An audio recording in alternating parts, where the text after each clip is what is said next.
What's up, everybody? That was Stone Temple Pilots. This is Ryan Thomas of the Thomas Take Sports Podcast, and we're on to part 2 of today's show, where I previewed it at the end of part 1. If you haven't tuned into part 1 for the Buffalo Bills fans out there, tune in and hear that. Take it in. Received a great question from the Thomas Take mailbag, and I answered it for the gentleman that asked. So submit those questions to me on my Thomas Take Facebook page, the Thomas Take Sports Podcast, or send them to my Facebook, Ryan Thomas. So, that being said, this is part 2 of today's show, as I stated, and part 2 of today's show, as I said, would be dedicated to the 2017 NBA Finals matchup.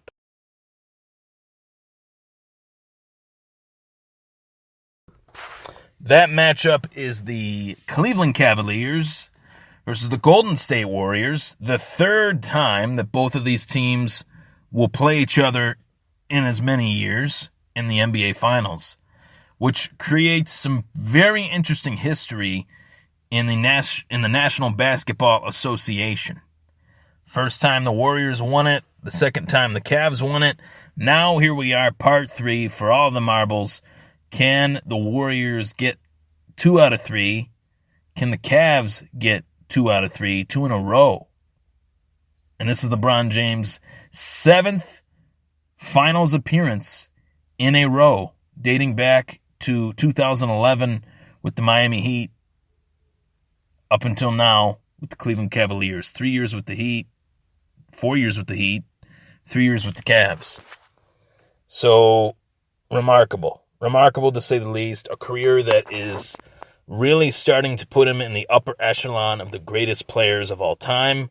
Everybody knows that I'm a LeBron James fan, but I'm not necessarily as much of a basketball fan as I would like to be.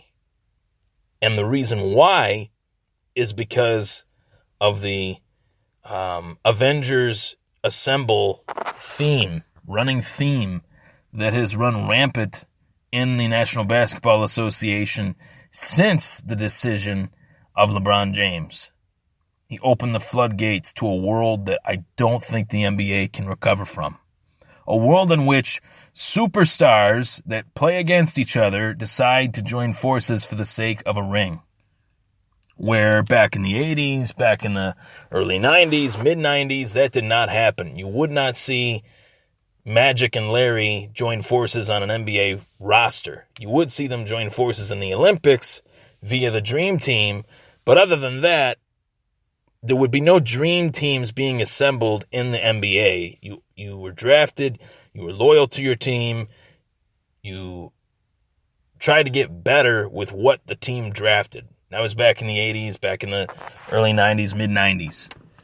So, it doesn't happen anymore.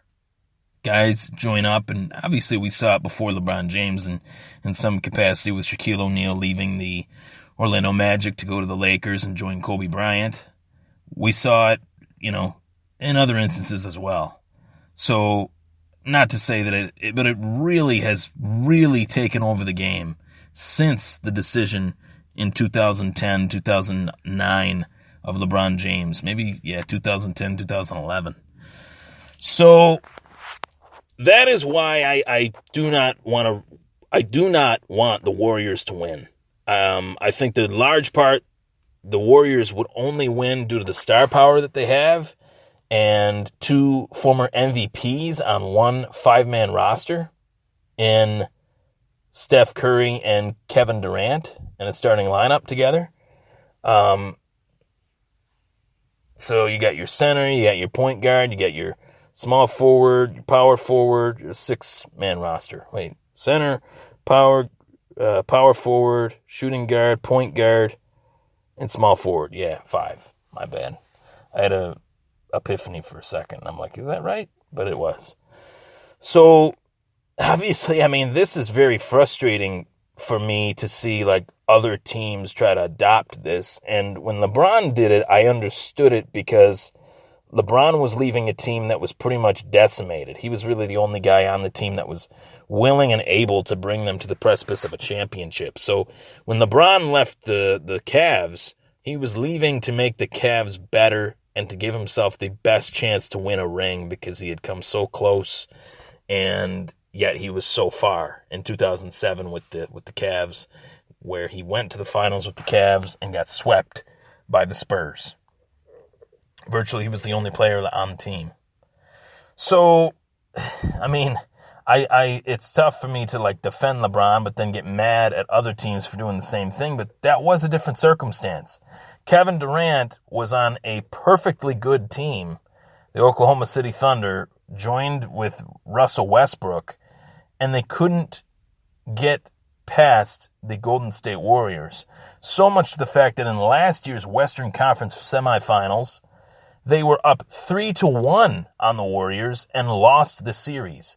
So it's very tough for me to grasp why Kevin Durant would leave the Thunder to join the team that just beat him after he was beating them 3-1 in the semifinals.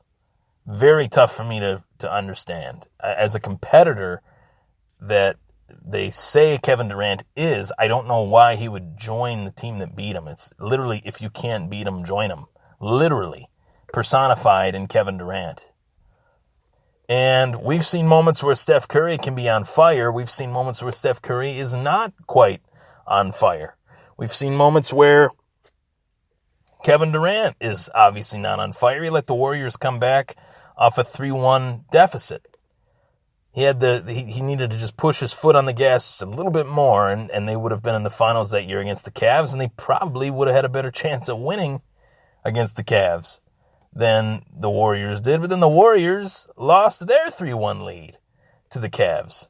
So the one common denominator in all of this is the fact that no matter what a team assembles, whether it's Steph Curry and Kevin Durant or, another sort of super team, the only way to really get one is if you have King James, LeBron James. So for that reason alone, Steph Curry is not LeBron James. Kevin Durant is not LeBron James.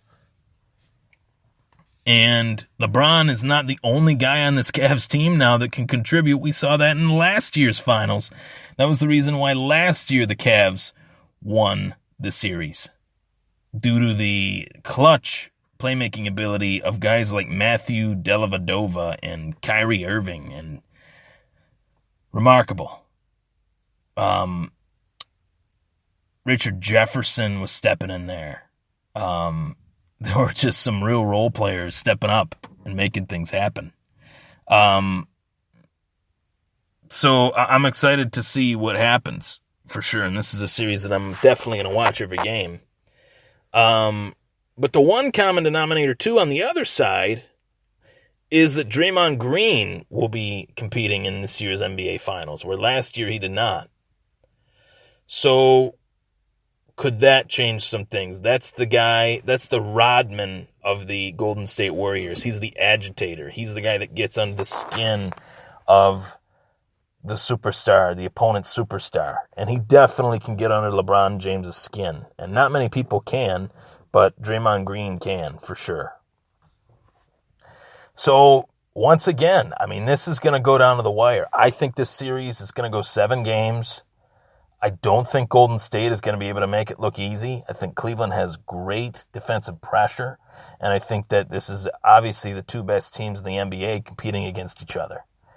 One would say that they would foresee this happening, again 2 years ago when they met the first time, and then again this year. You could say that you foresaw this happening, this year. This would be the final.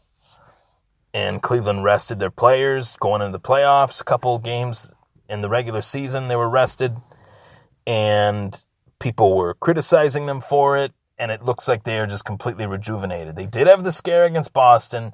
They did lose that game. Boston had a comeback, but that was all well and good until the next game when the Cavs just completely took over and wiped out the Celtics and won that series in 5. So very easily could have swept the Celtics. They just had a little bit of a slip-up. And the Celtics were a decent team this year. Obviously, they were the ranked number 1 seed. I think that was because the Cavs rested their players, but the Celtics are not a bad team. They're getting better. So there's really no challenge to LeBron in the East. There's really no challenge to the Warriors in the West. That was made evident by the Spurs' collapse in that Western Conference Finals series. Could be attributed to Kawhi Leonard. So only time will tell. But if I were to give a prediction right now here on the Thomas Take Sports Podcast live, I would say that the Cleveland Cavaliers will win this series in 7 games. It's tough, though, because it is different. Every year is different. The Warriors have looked completely unstoppable, but there is a difference playing against LeBron James than there is any other player. LeBron is going to have to be on the top of his game.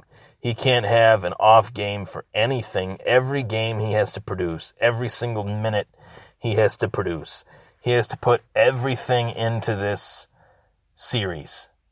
And it's crazy to say that because he's been in the finals the last 7 years.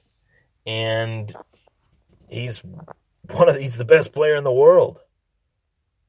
But it ends up being that, though. It ends up turning into LeBron has to put everything into the series in order for the team that he is competing on to win. He has to do that. He had to do that in Miami. He had to do that in Cleveland. He has to do that now in Cleveland. So Kyrie Irving definitely has to step up as well and be that Dwayne Wade type player again like he was last year, which I think he can.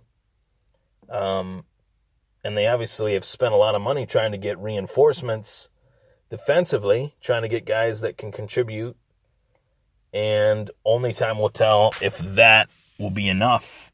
But I'm going to go with the Cavs in 7. I can't pick against LeBron James. I just can't do it. And I can't go against LeBron James when I'm talking about Steph Curry and Kevin Durant, and I know those are 2 great players. They got Klay Thompson, they got Draymond Green as well. But I can't pick those guys over LeBron. Not one of those guys is LeBron. And it sounds corny, but he is the alpha of all the players in the National Basketball Association. So I'm going to go with the Cleveland Cavaliers winning this series in 7 games. LeBron wins, I believe it would be his 4th title in the NBA, be number 4. 2 away from Jordan and 1 away from Kobe, if I'm not mistaken. So I'm going to go with that. It'll be a remarkable run. Another season in the finals, another championship for LeBron, another championship for Cleveland back-to-back. Pretty impressive. And that's what I'm going to go with. So take care, everybody. I'm Ryan Thomas. That was the Thomas Take Part 2, the final part of today's show. Thanks for tuning in.